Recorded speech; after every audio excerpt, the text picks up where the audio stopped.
Praise the lord. Precious greetings in Jesus name. యేసుక్రీస్తు వారి ప్రశస్తమైన నామంలో మీకు శుభములు. ఈ ఉదయమున దేవుని యొక్క అత్యంత విలువైన దేవుని మాటలతో ఈ యొక్క ఉదయకాలాన్ని ప్రారంభించుకుందాం. చూడండి, యెషయా గ్రంథము 26వ అధ్యాయము 3వ వాక్యాన్ని చదువుకుందాం. ఎవని మనస్సు నీ మీద ఆనుకొనునో వానిని నీవు పూర్ణ శాంతి గలవానిగా కాపాడుదువు. మనము చూస్తూ ఉంటే మనకు ఈ లోకములో దొరికేవి అన్ని తాత్కాలిక ఆనందాలే, తాత్కాలిక సంతోషాలే.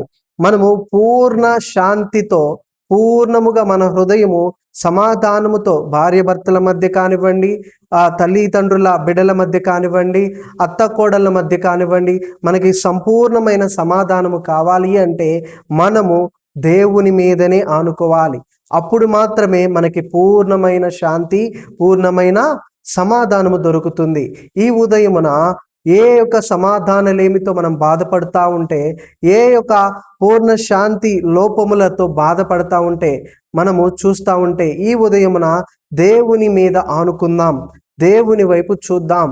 ఈ యొక్క ఉదయమున దేవుని సన్నిధానములో ప్రార్థనతో గడిపి ఈ ఉదయమున ప్రారంభించుకుందాం. ఆమేన్. మీకు వందనము.